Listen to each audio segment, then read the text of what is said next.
அனைவருக்கும் வணக்கம். Welcome to TNPSC TNUSRB preparation. இந்த வீடியோவில் பார்த்திங்க அப்படின்னா குரூப் 4க்கான ஒரு வகுப்பு பார்க்க போகிறோம். என்ன வகுப்புன்னு பார்த்திங்க அப்படின்னா திருக்குறள் பகுதியினுடைய தொடர்ச்சியான ஒரு 3வது பகுதி. ஆல்ரெடி பார்த்திங்க அப்படின்னா திருக்குறளை பற்றி நம்ம ஒரு 2 வகுப்புகள் போட்டிருப்போம். இது பார்த்திங்க அப்படின்னா பகுதி ஆ, இலக்கியத்தில் வரக்கூடிய முக்கியமான பகுதி. திருக்குறளை பற்றி கொஞ்சம் கேள்விகள் பார்த்துருந்தோம் ஆல்ரெடி ஒரு வகுப்பில். 2வது வகுப்பில் கொஞ்சம் பார்த்துருந்தோம். இதில் பார்த்திங்கன்னா அதோட தொடர்ச்சி நம்ம பார்க்க போகிறோம். ஸோ இது பார்த்திங்க அப்படின்னா குரூப் 4க்கு மட்டும் இல்லாமல் குரூப் 2க்கு நீங்கள் யூஸ் பண்ணிக்கலாம். ஏன்னா தமிழ் தான். நீங்கள் குரூப் 4 எடுத்தாலும் சரி, குரூப் 2 எடுத்தாலும் சரி, தமிழ் அப்படிங்கிறது பார்த்திங்கன்னா 10ஆம் வகுப்பு தரம் தான். ஓகேவா? ஸோ அதனால் இதை நீங்கள் குரூப் 2க்கு யூஸ் பண்ணிக்கலாம், குரூப் 4க்கும் யூஸ் பண்ணிக்கலாம், எல்லா எக்ஸாமுக்கும் யூஸ் பண்ணிக்கலாம். ஓகேவா? அதாவது தமிழ் தகுதி தாளுக்கு நீங்கள் இதை யூஸ் பண்ணிக்கலாம். டிஎன்பிஎஸ்சி சார்பாக நடத்தக்கூடிய எக்ஸாமாக இருக்கட்டும், டிஎன்யூஎஸ்ஆர்பி அந்த போர்டு சார்பாக நடத்தக்கூடிய பிசிஎஸ்ஐ, இதுக்கு நீங்கள் இதை தமிழ் தகுதி தாளுக்காக யூஸ் பண்ணிக்கலாம். தமிழ் தகுதித்தாள் மட்டும் கிடையாது, மெயின் பேப்பர் உண்டுப்பா. குரூப் 4 குரூப் 2க்கு தான் மெயின் இது. ஓகேவா? அதுக்கு அடுத்து தான் மற்ற பேப்பர்கள். ஓகேவா? நான் மெயினாக கொடுக்குறது டிஎன்பிஎஸ்சி குரூப் 2 மற்றும் குரூப் 4க்கு. இப்போ இன்னும் என்ன பண்ண போகிறோம் அப்படின்னா ஒரு டெஸ்ட் கண்டக்ட் பண்ண போகிறேன். எப்படி? ஆன்லைனில். ஆல்ரெடி பார்த்தீங்கன்னா ஒரு கரண்ட் அஃபேர்ஸ் கொடுக்குறோம் இல்லையா ஆன்லைனில், அந்த மாதிரி இப்போ ஒரு 3 கிளாஸ் நான் கொடுத்துருக்குறேன். ஓகே, அப்படி தானே? திருக்குறளிலேருந்து ஒரு 3 கிளாஸ் கொடுத்துருக்குறேன். அதில் ஒரு 20 to 30 கேள்விகள். ஓகேவா? இந்த திருக்குறளை சார்ந்த முக்கியமான கேள்விகள் நான் கொடுக்கலான்னு இருக்கிறேன். ஸோ அதுக்கு இந்த வீடியோக்கு நல்ல ரீச் இருந்து நிறைய பேர், அதாவது குரூப் 4 ஸ்டூடெண்ட் நிறைய பேர் கமெண்ட் பண்ணிங்க அப்படின்னா அந்த டெஸ்ட்டு உங்களுக்கு இலவசமாக கொடுக்குறேன். ஓகேவா? ஆன்லைனில் நிறைய பேர் டெஸ்ட்டுக்கு எதிர்பார்ப்பீங்க ஃப்ரீயாக. ஸோ ஃப்ரீயாகவே கொடுக்குறேன். ஆன்லைனில் டெஸ்ட் இருக்கும். ஓகேவா? இது வரைக்கும் 3 கிளாஸ் நடத்திருக்கேன். 3 வீடியோ நீங்கள் பார்க்க மாதிரி இருக்கும். பார்த்துட்டு அதில் இருந்தால் கொஸ்டின் கேட்டிருப்பேன். நான் வெளியே எதுவுமே எடுக்க மாட்டேன். இந்த பிடிஎஃப் உங்களுக்கு நான் இதில் போட்டிருக்கேன், டெலிகிராமில் போட்டிருக்கிறேன். அதை பார்த்து படிச்சுக்கலாம், வீடியோ பார்த்து படிச்சுக்கலாம். எல்லாத்தையும் படிச்சு என்னது நீங்கள் ஆன்லைனில் டெஸ்ட் எழுத மாதிரி இருக்கும். உங்கள் கிளாஸ் முடிச்சுட்டு இந்த வீடியோக்கு கமெண்ட் பண்ணிட்டுங்க. வேறு கமெண்ட் பண்ணுங்கள். கமெண்ட் அதிகம் வந்தால் மட்டும் நான் டெஸ்ட் கொடுப்போம். ஓகேவா? ஃப்ரீயாகவே கொடுக்குறேன். நீங்கள் ஃப்ரீயாக யூஸ் பண்ணிக்கலாம். எனக்கு பிடிஎஃப் வேணும் சார், இந்த ஒரு பிடிஎஃப் எனக்கு தேவையில்லை, மொத்தமாக எனக்கு வேணுங்கிறவங்க அமௌண்ட் பே பண்ணி நீங்கள் மொத்தமாக வாங்கிக்கலாம். உங்களுக்கு பிடிஎஃபாக சென்ட் பண்ணிடுவேன். மிக குறைந்த விலையில் தான். இப்போ நீங்கள் தமிழுக்கு பகுதி அ, ஆ, இ இந்த 3 சேர்த்து வாங்கும்போது பார்த்தீங்கன்னா கிட்டத்தட்ட ஒரு 700, 800, 900, 1000 வரைக்கும் இருக்கும். ஒரு சில புத்தகங்கள்லாம் பார்த்தீங்கன்னா 1000 ரூபாய் கொடுத்துட்ருக்காங்க. ஓகேவா? அதில் பார்த்தீங்கன்னா பள்ளி பாடப்புத்தக கண்டென்ட் மட்டும்தான் இருக்குது. ஆனால் நான் இந்த பிடிஎஃப் பார்த்திங்க அப்படின்னா பள்ளி கண்டென்ட் மட்டும் இல்லாமல் பள்ளி கண்டென்ட் தவிர்த்து ஓல்டு புக்கு, வெளியே உள்ள புக்குங்கள் எல்லா புத்தகத்துலேருந்து பார்த்தீங்கன்னா இருக்கக்கூடிய அந்த திருக்குறள் எடுத்துக்கிட்டிங்கன்னா ஸ்கூல் புக்கு, வெளி புக்கு, எங்கே இருந்து இருக்கக்கூடிய முக்கியமான கேள்வி எல்லாமே இதில் இருக்கும். ஓகேவா? ஸோ அதே மாதிரி எல்லாமே பகுதி ஆ பார்த்திங்கன்னா இலக்கணம், பகுதி ஆ இலக்கியம், பகுதி இ பார்த்திங்க அப்படின்னா தமிழ் அறிஞர்களும் தொண்டும், இந்த மாதிரி ஒரு 3 பிடிஎஃப் நான் சென்ட் பண்ணுவேன். 3மே பார்த்திங்க அப்படின்னா கிட்டத்தட்ட உங்களுக்கு குரூப் 4 குரூப் இருக்கணும். தமிழ் சிலபஸை கவர் பண்ணி கொடுத்துரும். ஆனால் படிக்க வேண்டியது உங்கள் கடமை. ஓகேவா? ஸோ நான் 500 ரூபாய்க்கு கம்மியாக தான் கொடுத்துட்ருக்கிறேன். நீங்கள் வேணும் அப்படின்னா இந்த டிஸ்கிரிப்ஷனுக்கு கீழே நம்பர் இருக்குது. அந்த நம்பர் எடுத்து வாட்ஸ்அப்லேயே அல்லது கால் பண்ணி நீங்கள் ப்ரைஸை கேட்டுட்டு நீங்கள் பிடிஎஃப்ல வாங்கிக்கலாம். இப்போ நான் நிறைய பேர் பார்த்தீங்கன்னா கொரியரில் கேட்குறீங்க புக்கு.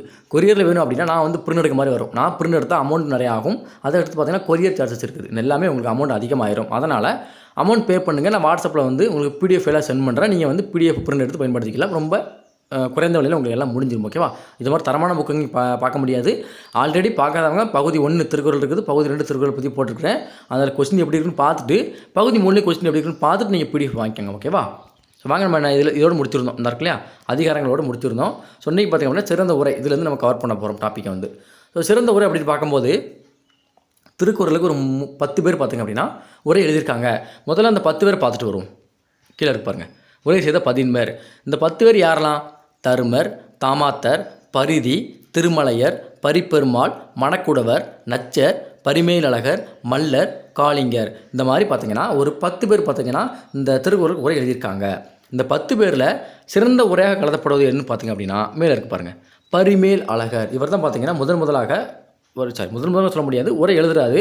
அந்த உரையில் ஒரு சிறந்த உரையாக பலரால் ஏற்றுக்கொள்ளப்படுவது என்னது? இந்த பரிமேல் அழகர் எழுதிய உரை தான். அதுக்கடுத்து சிறந்த உரை எதுன்னு பார்த்தீங்க அப்படின்னா வரதாசனார் எழுதிய உரை தான் ஓரளவு சிறந்தது அப்படின்னு சொல்கிறாங்க. அதுக்கு அடுத்தது பார்த்தீங்கன்னா மணக்குடவர் எழுதிய உரை ஓரளவு சிறந்ததுப்பா அப்படின்னு சொல்லிட்டு 3 இதை பார்த்தீங்கன்னா ஒரு சிறந்த உரையாக கருதப்படுகிறது. ஆனால் கேள்வியை பொறுத்தவரைக்கும் எப்படி கேட்பாங்க அப்படின்னா திருக்குறளுக்கு உரை எழுதிய 11 சிறந்த உரையாக கருதப்படுவதுன்னு கேட்பான்னு கேட்டிங்கன்னா நீங்கள் ஆன்சர் போட வேண்டியது இந்த பரிமேல் அழகருடைய உரை தான் நீங்கள் ஆன்சராக பண்ணணும். ஏன்னா இவர் உரை எழுதிய அந்த 10 பேரில் ரொம்ப சிறப்பாக எழுதியிருப்பார். அதனால தான் பார்த்தீங்கன்னா திருக்குறளுக்கு சிறந்த உரை எழுதிகள் அப்படின்னு கேட்டால் பரிமேல் அழகர் தான் நிறைய பேர் சொல்லுவாங்க. ஸோ அப்போது பரிமேல் அழகர் தான் பார்த்தீங்கன்னா திருக்குறளுக்கான ஒரு சிறந்த உரையை எழுதியிருப்பார். ஸோ அப்போது பரிமேல் அழகர் தான் நீங்கள் ஆன்சராக சூஸ் பண்ணணும். ஓகேவா? ஸோ இப்போ ஆல்ரெடி நம்ம பார்த்தாச்சு இந்த 10 பேர் என்னது திருக்குறளுக்கு உரை எழுதியிருப்பாங்கன்னு சொல்லி நம்ம பார்த்தாச்சு. 10 பேர் நீங்கள் மண்டி லைட்டில் ஏற்றிக்கணும். ஏன்னா கொஸ்டினாக கேட்பாங்க. எப்படி கேட்பாங்க? ஆப்ஷனில் பார்த்தீங்கன்னா ஒரு 3 பேர் இந்த 10 பேருந்து ஒரு ஆளை கொடுத்துருவாங்க. 4வது ஒரு ஆளை வேறு ஆளை கொடுப்பாங்க. அவர் உரை எழுதியிருக்க மாட்டார். அப்போது திருக்குறளில் உரை எழுதியவர்கள் பொருந்தாதவர் யாருன்னு சொல்லி கொஸ்டின்ஸ் கேட்பாங்க. இந்த மாதிரி கேட்பாங்க. இது முக்கியம் தான். முக்கியம் இல்லைன்னு சொல்ல யாரும் நம்ப வேண்டாம். ஓகேவா? ரைட்டாக பார்த்துட்டு போங்க பேரெல்லாம். அடுத்து பார்த்தீங்கன்னா இது வந்து திருக்குறளை பற்றி பொதுவான ஒரு குறிப்புகள். ஓகேவா? மேலே ஆல்ரெடி பார்த்தோம். திருக்குறளை சிறப்புகள்னு பார்த்தோம் இல்லையா? அதை தவிர்த்து ஸ்கூல் புக்கில் இருக்குது, வெளி புக்கில் இருக்குது, ஓல்டு புக்கில் இருந்தது எல்லாத்தையும் கவர் பண்ணி இந்த கொஸ்டின்ஸுக்கு கொடுத்துருப்பாங்க. ஓகேவா? அது என்னென்ன அப்படிங்கிறத நம்ம இதை பார்ப்போம். முதல் கேள்வி பாருங்கள். தமிழகத்தில் திருவள்ளுவர் தினமாக கொண்டாடப்படுவது எப்போது? ஆல்ரெடி நீங்கள் படிச்சிருப்பீங்க. திருக்குறள் ஆண்டாக தை முதல் நாளும் தை 2ஆம் நாள் பார்த்தீங்கன்னா திருவள்ளுவர் தினமாக கொண்டாடப்படும் சொல்லி நீங்கள் ஸ்கூல் புக்கில் படிச்சிருப்பீங்க ஆல்ரெடி. ஸோ அதை தான் கொடுத்துருக்காங்க. அப்போது திருவள்ளுவர் தினம் எப்போது கொண்டாடப்படுகிறதுன்னு கேட்டிங்கன்னா தை 2ஆம் நாள். தை திங்கள் முதல் நாள் வந்து பார்த்திங்கன்னா திருவள்ளுவர் ஆண்டு. அடுத்து திருக்குறளில் ஒரே ஒரு அதிகாரம் உடைய இயல் எது? ஊழியல். அதிகாரம் என்னென்னு பார்த்தீங்கன்னா ஊழ். அந்த ஊழியல் அப்படிங்கிற அந்த இயலில் பார்த்தீங்கன்னா ஒரே ஒரு அதிகாரம் தான் இருக்குது. அந்த அதிகாரத்தின் பெயர் ஒன்று ஊழ். ஓகேவா? அப்போ கேட்பாங்க, திருக்குறளில் ஒரே ஒரு அதிகாரம் உடைய மற்றும் இயல் எது? ஊழியல். அறத்துப்பாலில் உள்ள இயல்களின் எண்ணிக்கை எத்தனை? 4. பொருட்பாலில் உள்ள இயல்களின் எண்ணிக்கை என்ன? 3. இன்பத்துப்பாலில் உள்ள இயல்களின் எண்ணிக்கை என்ன? 2. ஆக மொத்தம் 4, 3, 7, 7, 2, 9. அப்போது திருக்குறளில் உள்ள மொத்த இயல்களின் எண்ணிக்கை எவ்வளவு? 9. இது ஒரு கேள்வி. ஒருவேளை அறத்துப்பாலில் உள்ள இயல்களின் எண்ணிக்கை எவ்வளவு? 4. இது ஒரு கேள்வி. பொருட்பாலில் உள்ள இயல்களின் எண்ணிக்கை 3. இது ஒரு கேள்வி. இன்பத்துப்பாலில் உள்ள இயல்களின் எண்ணிக்கை 2 இயல்கள். இந்த மாதிரி தனித்தனியாகவும் கேட்பாங்க, மொத்தமாகவும் கேட்கலாம். அப்போது திருக்குறளில் உள்ள இயல்கள் என்னன்னு கேட்டிங்கன்னா 9. அடுத்து வழக்கு என்பதன் பொருள். வாழ்க்கை நெறி. திருக்குறள் வந்து பார்த்திங்கன்னா ஒரு சில முக்கியமான அந்த திருக்குறளில் உள்ள வார்த்தைகளுக்கு பார்த்திங்கன்னா பொருள் கேட்பாங்க. ஓகேவா?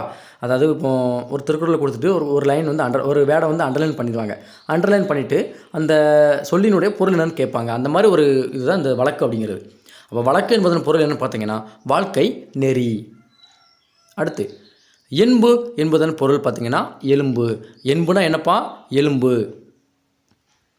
திருக்குறளில் உள்ள இயல்கள் எத்தனை? 9. நம்ம மேலே பார்த்தாச்சு ஆல்ரெடி. அறத்துப்பாலில் 4, பொருட்பாலில் 3, இன்பத்துப்பாலில் 2.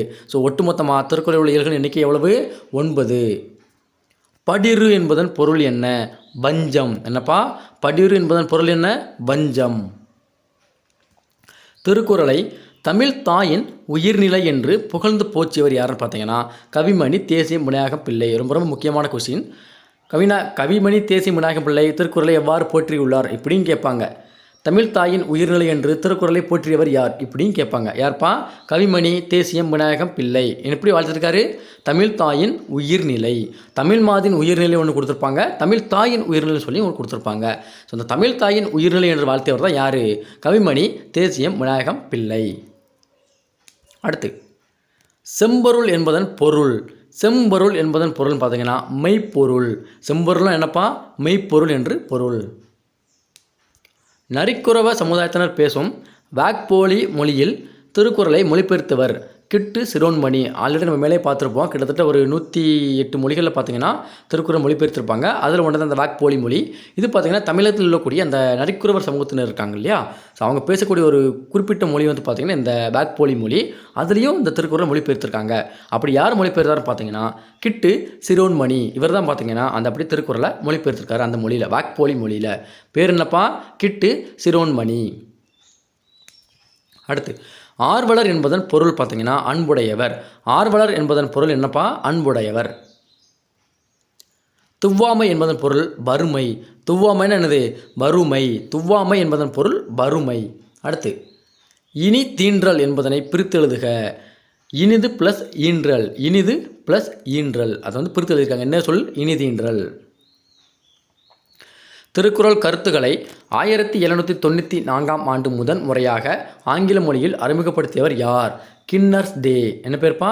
கிண்டர்ஸ் லே. அதாவது 1812 பார்த்தீங்கன்னா அச்சேரி திருக்குறள் முதலாக நம்ம ஆல்ரெடி பார்த்துருப்போம். அதான் அதுக்கு முன்னாடி பார்த்தீங்கன்னா ஒரு ஆள் வந்து அந்த திருக்குறளை படித்து அதோட கருத்துக்களை ஆங்கிலத்தில் மொழிபெயர்த்திருக்காரு. யார்? கிண்டர்ஸ் லே. எப்போ? 1794. முக்கியமான கொஸ்டின், மறந்துடக்கூடாது. புரை என்பதன் பொருள் என்னப்பா? குற்றம். புரைதபா அப்படின்னா குற்றமின்றின்னு அர்த்தம். அப்போ புரைனா என்னது? குற்றம். அதனுடைய பொருள் புகழ்பெற்ற தமிழ் மொழி இலக்கியமாக குறிப்பிடுவது எது? திருக்குறள். என்னதான் பார்த்தீங்கன்னா தமிழில் ஆயிரக்கணக்கான இலக்கியங்கள் இருந்தாலும் ஒரு சிறப்பான ஒரு அந்தஸ்து வாங்கி கொடுக்கக்கூடிய பார்த்தீங்கன்னா இந்த திருக்குறள். அதனாலே பார்த்தீங்கன்னா தமிழ் மொழியினுடைய புகழ்பெற்ற இலக்கியமாக திருக்குறள் குறிப்பிடப்படுகிறது. அடுத்து, திருக்குறளில் பாயிரம் என்னும் இயலில் எத்தனை அதிகாரங்கள் உள்ளது? பாயிரம் அப்படி இயலில் எத்தனை அதிகாரமாக இருக்குது? 4 அதிகாரங்கள் உள்ளது. தமிழ்நாட்டில் ஐயன் திருவள்ளுவர் சிலை எங்கு அமைக்கப்பட்டுள்ளது? எல்லாருக்குமே தெரிஞ்சுக்கும். மேக்ஸிமம் கன்னியாகுமரி டிஸ்ட்ரிக்டில் தான் பார்த்தீங்கன்னா அவரோட இந்த அதிகாரங்களின் எண்ணிக்கையான 133 அடியில் பார்த்தீங்கன்னா அந்த திருவள்ளுவர் சிலை நிறுவப்பட்டது. ஓகேவா? இவங்க கன்னியாகுமரியில் மேக்ஸிமம் நிறைய பேர் பார்த்துருப்பீங்க. அப்படி தான், நான் சூரிய உதயம் பார்க்க போயிருப்பீங்க, அப்போ வந்து பார்த்துருப்பீங்க. கடலுக்கு நடுவில் பார்த்தீங்கன்னா கேட்டிருப்பாங்க. ஓகேவா? முதல் ஐரோப்பிய மொழிபெயர்ப்பு 1730 வீரமாமுனிவர் என்று அழைக்கப்படும் கான்ஸ்டான்சியஸ் ஜோசப் பெசிகி என்பவரால் லத்தீன் மொழியில் மொழியில் செய்யப்பட்டு சொல்லியிருக்காங்க. அப்போது முதலாக ஐரோப்பிய மொழியில் மொழிபெயர்க்கப்பட்டது பார்த்திங்கன்னா திருக்குறள் தான். எப்போ? 1730 யாரால்? வீரமாமுனிவர். அவருடைய இயற்பெயர் தான் என்னது? இந்த கான்ஸ்டான்சியஸ் ஜோசப் பெசிகி அப்படின்னு சொல்லுவாங்க. இவருடைய இயற்பெயர். யாரோட இயற்பெயர்? வீரமாமுனிவருடைய இயற்பெயர். ஸோ அப்போது முதல் ஐரோப்பிய மொழின்னு கேட்டால் என்னது? லத்தீன். யார் மொழிபெயர்த்தான்னு கேட்டால் வீரமாமுனிவர். இன்னொன்று நீங்கள் வந்து முதல்ல ஒரு அண்டர்ஸ்டாண்ட் பண்ணிக்கிடும்பா, தமிழில் நிறைய இலக்கியங்கள் இருக்குது இல்லையா? அதில் அதிக இலக்கியங்களை பார்த்தீங்கன்னா லத்தீன் மொழியில் மொழிபெயர்த்தவர் கேட்டால் வீரமாமுனிவர் தான் ஆன்சர். ஓகேவா? டக்குன்னு போட்டு போயிருங்க, இயேசுக்கு வேண்டாம். ஓகேவா? இப்போ இது திருக்குறள் எடுத்துக்கோங்க, வேறு என்ன இருக்குது? குறுந்தொகை, வேறு என்ன இருக்குது? நற்றிணை, வேறு என்ன இருக்குது? புறநானூறு. இந்த மாதிரி நூல்கள்லாம் லத்தீன் மொழியில் மொழிபெயர்த்தவர்னு கேட்டால் வீரமாமுனிவர் தான் ஆன்சர். ஓகேவா? அதே ஆங்கிலத்தில் மொழிபெயர்த்தவர்னு கேட்டால் ஜி போப். இவ்வளோ தான். ஓகேவா? ரொம்ப டிஃப்ரெண்டாக யோசிக்கக்கூடாது. ஆங்கிலம் கேட்டால் ஜி போப்பு, லத்தீன் மொழின்னு கேட்டால் வீரமாமுனிவர். இதுதான் மேக்ஸிமம் கொஸ்டின் வந்து ஆன்சராக வரக்கூடியது. அடுத்து பார்த்தீங்கன்னா பிரெஞ்சு மொழி. ஐரோப்பிய மொழி பார்த்தாச்சு. அடுத்து பார்த்தீங்கன்னா பிரெஞ்சு அப்படிங்கிற மொழியில் மொழிபெயர்த்தவர் யார்? E S Ariel. எந்த ஆண்டு? 1848 மொழிபெயர்த்திருக்காரு. ஸோ அப்போ பிரெஞ்சு மொழியில் திருக்குறளை மொழிபெயர்த்தவர்னு கேட்டால் இஎஸ் ஏரியல். எந்த ஆண்டுன்னு கேட்டால் 1848. அடுத்து முதல் ஜெர்மன் மொழிபெயர்ப்பு. பிரெஞ்சு மொழி பார்த்தோம். அடுத்து பார்த்தீங்கன்னா ஜெர்மன் மொழியில் மொழிபெயர்த்தவர் யார்? கார்ல் கிரவுல் என்பவரால் மொழிபெயர்ப்பு செய்யப்பட்டது. எப்போ? 1856 லண்டன், லைப்சிக் ஆகிய 2 நகரங்களிலும் பதிப்பிக்கப்பட்டது. ஓகேவா? லண்டன் மற்றும் லைப்சிக் அப்படிங்கிற நகரம் இருக்குது. அந்த நகரத்தில் மொழிபெயர்க்கப்பட்டது. கூடுதலாக 1856 ஆண்டு கிரவுல் குறளை லத்தீனில் மொழிபெயர்த்தார். மேலே பாருங்கள், வீரமாமுனிவர் லத்தீனில் முதல்ல பெயர்த்திருக்காரு. அதுக்கு பிறகு பார்த்தீங்கன்னா கிரவுலில் பார்த்தீங்கன்னா மறுபடியும் லத்தீன் மொழியில் மொழிபெயர்த்திருக்காரு. ஸோ அப்போது இந்த முதல் ஜெர்மன் மொழியில் மொழிபெயர்த்தவர் யாருன்னு கேட்டால் கார்ல் கிரவுல். எந்த ஆண்டுன்னு கேட்டால் 1886. எந்த நகரங்கள்னு கேட்டால் லண்டன் மற்றும் லைப்சிக் அப்படிங்கிற 2 நகரங்களை மொழிபெயர்த்திருக்காரு. அடுத்து கூடுதலாக கிரவுல் பார்த்திங்க அப்படின்னா லத்தீன் மொழியிலும் மொழிபெயர்த்திருக்காரு. ஸோ அப்போது திருக்குறளில் லத்தீன் மொழியில் 2 பேர் மொழிபெயர்த்திருக்காங்க. யாரெல்லாம்? முதலாக மொழிபெயர்த்தவர்னு கேட்டால் வீரமாமுனிவர். 2வது பார்த்திங்க அப்படின்னா இந்த கிரவுல்.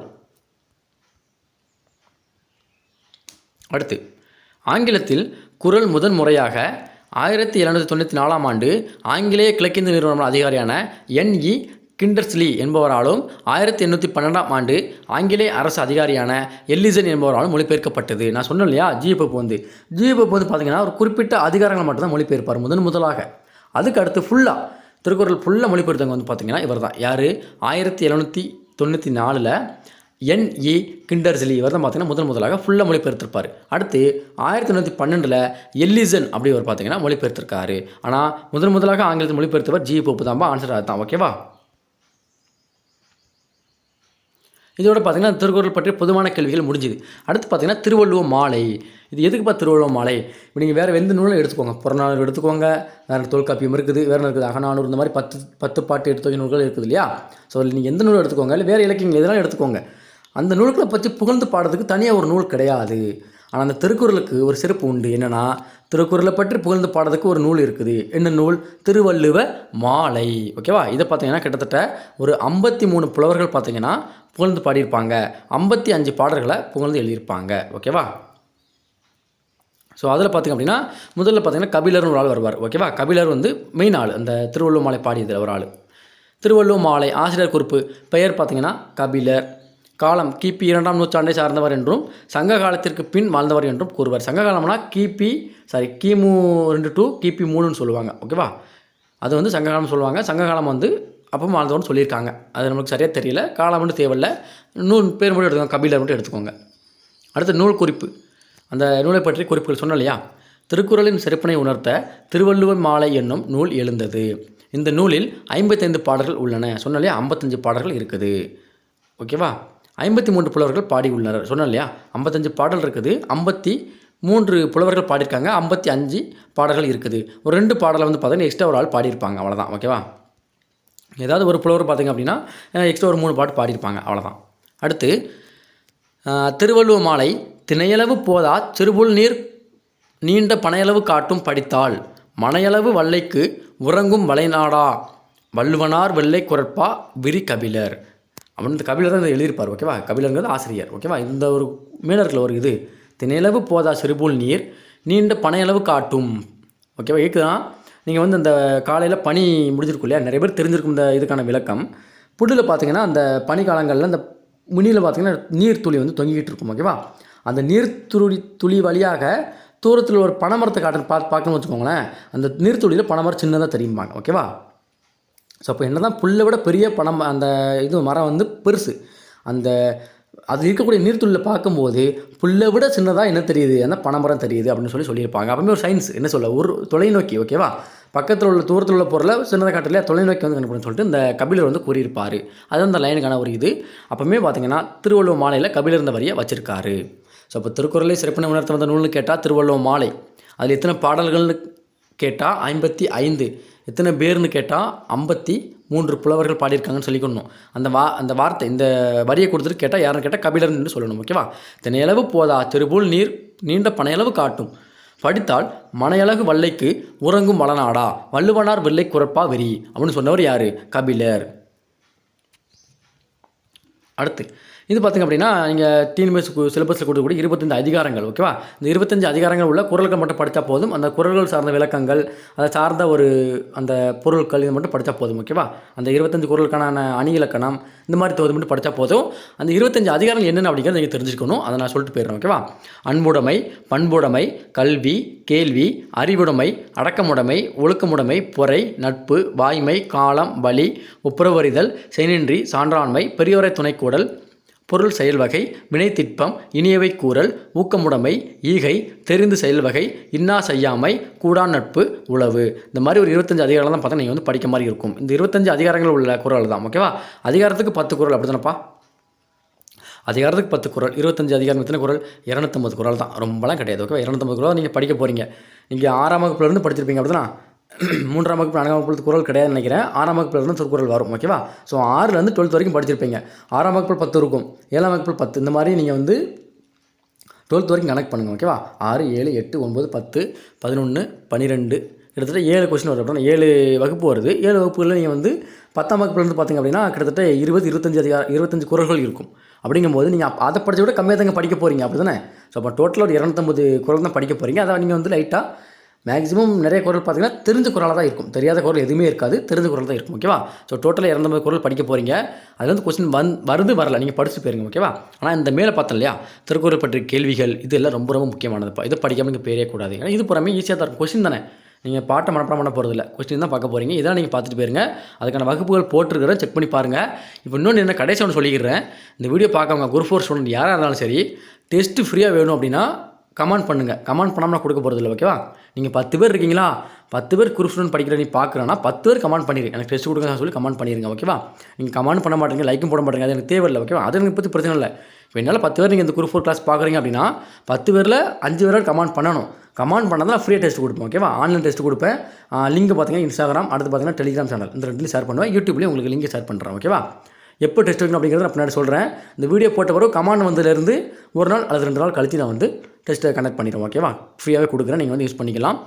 கொஸ்டின் எத்தனை வேணும் கமெண்ட் பண்ணிடுங்க. டெஸ்ட்டுன்னு போட்டு டெஸ்ட் வேணும் சார் அப்படின்னு போட்டு டெஸ்ட் அப்படின்னு சொல்லி கமெண்ட் பண்ணிவிட்டு கொஸ்டின் எத்தனை 30 அல்லது 25 இந்த மாதிரி உங்களுக்கு வந்து கமெண்ட் பண்ணிட்டு போயிருங்க. எவ்வளோ கொஸ்டின் வேணும் கமெண்ட் பண்ணிடுங்க. ஓகேவா? அதுக்கான வேலையை நான் பார்க்க ஆரம்பிப்பேன். கமெண்ட் பண்ண மாட்டேன், அதுக்கான வேலையெல்லாம் பார்க்க ஆரம்பிப்பேன். இல்லை நான் பார்க்க மாட்டேன். ஓகேவா? ஸோ நன்றி, வணக்கம். நம்ம வீடியோ பற்றி லைக் பண்ணுங்கள், ஷேர் பண்ணுங்கள், கமெண்ட் பண்ணுங்கள். நம்ம சேனலில் மறக்காமல் சப்ஸ்கிரைப் பண்ணிக்கோங்க. இதுக்கான PDF வந்து நம்ம டெலிகிராம் சேனலில் கொடுக்குறேன், ஜாயின் பண்ணி யூஸ் பண்ணிக்கோங்க. நன்றி, வணக்கம். அடுத்த வீடியோவில் சந்திக்கலாம்.